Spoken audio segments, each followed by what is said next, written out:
My name is Sabina Myoda, and I will be reciting The Lover's Errand from The Courtship of Miles Standish by Henry Wadsworth Longfellow. So the strong will prevailed, and Alden went on his errand, out of the street of the village and into the paths of the forest. All around him was calm, but within him commotion and conflict.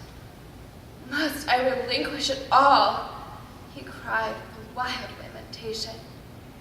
Must I relinquish it all? The joy, the hope, the illusion.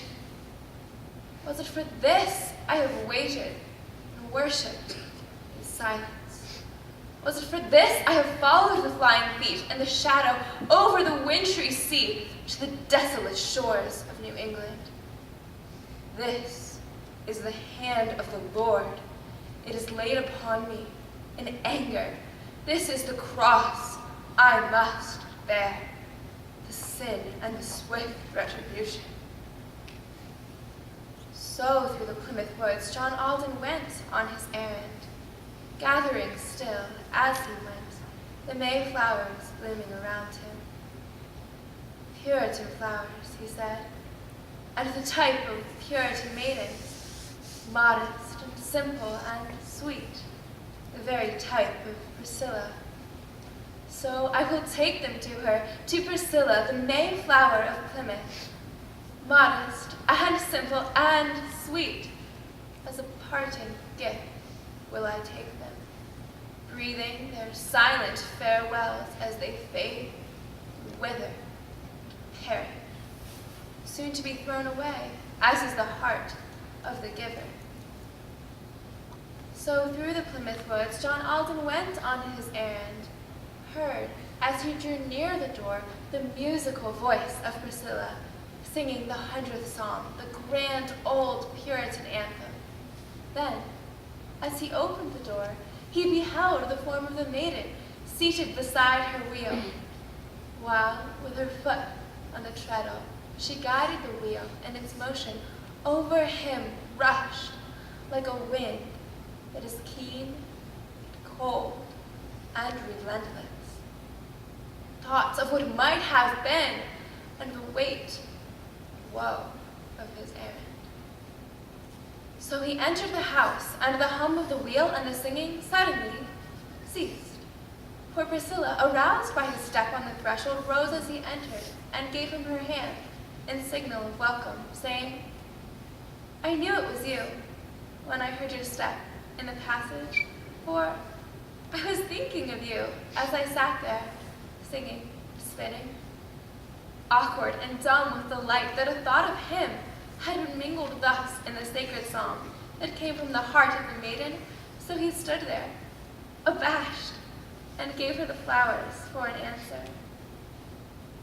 Then they sat down and talked of the birds and the beautiful springtime, talked of their friends at home, and of the May flower that sailed on the morrow.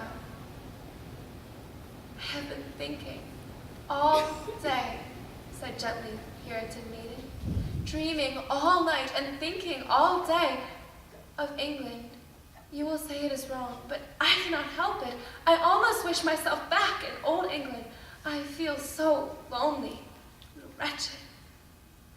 Thereupon answered the youth, "Indeed, I do not condemn you. Stouter hearts than a woman's have quailed in this terrible winter.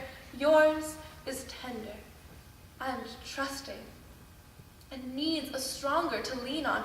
So I have come to you now with an offer and proffer of marriage made by a good man and true, Miles Standish, the captain of Plymouth." Thus he delivered his message. The dexterous writer of letters did not embellish the theme, nor array it in beautiful phrases, but came straight to the point, and blurted it out like a schoolboy. Even the captain himself could hardly have said it more bluntly. Mute, with amazement, sorrow, Priscilla, the Puritan maiden, looked into Alden's face, her eyes dilated with wonder, feeling his words like a blow, stunned her and rendered her speechless. till at length she exclaimed, interrupting the ominous silence, "If the great Captain of Plymouth is so very eager to wed me, why does he not come himself and take the trouble to woo me? If I am not worth the wooing, I surely am not worth the winning." Then John Alden began explaining and smoothing the matter, making it worse as he went, by saying the captain was busy, had no time for such things. Such things. The words, grating harshly, fell on the ear of Priscilla, and swift as a flash she made answer. "Has he no time for such things, as you call it, before he is married? Would he be likely to find it, or make it, after the wedding? That is the way with you men. You don't understand us. You cannot. Once you have made up your minds, after thinking of this one and that one, choosing, selecting, rejecting, comparing one with another, then you make known your desire, with abrupt and sudden avowal, and are offended and hurt and indignant, perhaps, that a woman does not respond at once to a love that she never suspected, does not attain at a bound the height to which you have been climbing. This is not right nor just, for surely a woman's affection is not a thing to be asked for and had for only the asking. When one is truly in love, one not only says it, but shows it. Had he but waited a while, had he only showed that he loved me, even this captain of yours, who knows, at last might have won me, old and rough as he is. But now it never can happen." Still, John Alden went on, unheeding the words of Priscilla, urging the suit of his friend, explaining, persuading, expanding. Spoke of his courage and skill, and of all his battles in Flanders, not to be laughed at and scorned, because he was little of stature. For he was great of heart, magnanimous, courtly, courageous. Any woman in Plymouth, nay, any woman in England might be happy and proud to be called the wife of Miles Standish.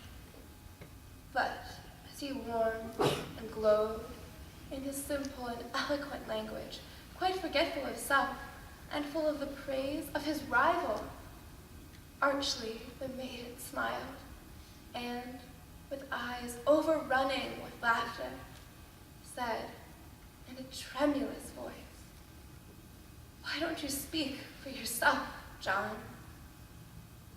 "Thank you."